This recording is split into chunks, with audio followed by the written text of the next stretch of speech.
एहसास थे तो जै पार्टी इमाम हुसैन अलैहिस्सलाम जे काफिलो जीअं कुठो आ तीअं भुट्टो खानदान भी कुठो आ। हुननि भी कुर्बानी ॾिनी आहे, हिननि भी मुल्क जे लाइ कुर्बानी ॾिनी आहे। सारो खानदान कुहाए छॾियऊं, लेकिन हुननि ईअं न चयो असां पाकिस्तान जे अवाम के खाली छॾींदासीं।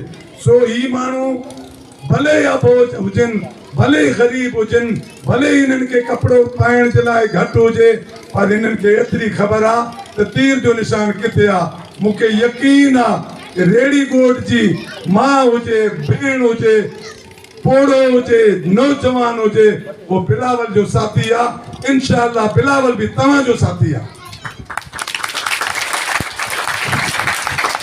भले ही वॾा जलसा असां कया हुजनि, वॾनि जलसनि में विया हुजूं, सवन में असांखे माण्हू मिलिया हुजनि, लेकिन इहा जलसनि जी ऐं ही कार्नर मीटिंग जी मां अॼु होला नबी जत साहब, सुल्तान जत ऐं हितों जे तमामु रवासिन खे बिल्कुलु शाबाशी आहे कि उहे माण्हू असां सां गॾु वेठा आहिनि जेके माण्हू जेनियन असांजा आहिनि ऐं असां उन्हनि जा आहियूं। इंशाअल्लाह अज़ीज़ गॾु रहंदासीं, वफा करेंगे, हमेशा वफा करेंगे। एक दिन वाले नहीं है जो भाग के चले जाएंगे।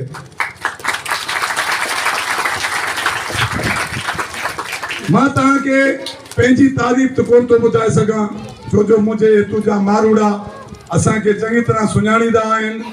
पर मां जॾहिं फिशरी में हुयुमि त फिशरी पहिरें कंहिं माण्हू खे ख़बर कोन हुयो त फिशरी छा आहे, फिशरी ते असांजा हक़ कहिड़ा आहिनि।